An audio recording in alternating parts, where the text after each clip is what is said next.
எத்தனை பேருக்கு இப்படி ஒரு மாதா இருக்குன்னு தெரியும்னு எனக்கு தெரியல. நான் இதுதான் ஃபர்ஸ்ட் டைம் பார்க்குறேன்.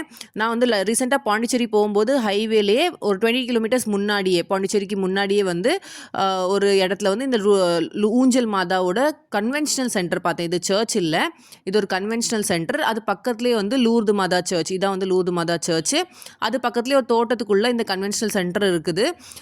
இந்த கன்வென்ஷனல் சென்டர் எப்படின்னா, கேன்சர் பேஷண்ட்ஸ்க்கு வந்து இங்க வந்து நெறைய பிரேயர் பண்ணி ஜெபம் பண்ணும்போது அவங்களுக்கு வந்து குணமாகுதுன்னு அவங்க நம்புறாங்க. இது வந்து ஒரு ஃபாதரால கிரியேட் பண்ண ஒரு ஏரியா. அவரோட கல்ற தான் இது. அவர் கனவுல வந்து மாதா கைக்குழந்தையா வந்து ஸ்விங்ல வந்ததா வந்து அங்க இருக்க ஒரு சிஸ்டர் எனக்கு சொன்னாங்க. இது அந்த மாதா வந்து ஒரு ஹால்ல தான் வச்சிருக்காங்க. இந்த ஸ்டேர்கேஸ் வழியா மேல போனா ஒரு ஹால்ல வந்து மாதாவ ஊஞ்சல்ல வச்சிருக்காங்க. அங்க தான் வந்து பிரேயர்ஸும் பண்றாங்க. நெறைய ரெட்ரீட்ஸும் அங்க நடக்குது போல அப்பப்போ. ஸோ இங்க வந்து பிரேயர் பண்ணும்போது நமக்கு இருக்க நோயெல்லாம் வந்து குணமாகுதுன்னு அங்க இருக்கவங்க நம்புறாங்க. இந்த சென்டர் வந்து ரொம்ப ஒரு மாரி பீஸ்ஃபுல்லான ஏரியால அமைஞ்சிருக்கு. ஃபுல்லாவே மாந்தோட்டம், அப்புறம் பலாமரம் அப்படி நெறைய வச்சிருக்காங்க. அந்த சிஸ்டர்ஸ் அங்கேயே பராமரிச்சுட்டு அத வந்து ஒரு கன்வென்ஷனல் சென்டர் மாரி ரன் பண்ணிட்டு இருக்காங்க. இங்க எப்போ பிரேயர் நடக்கும் அத பத்தி எனக்கு ஐடியா இல்ல.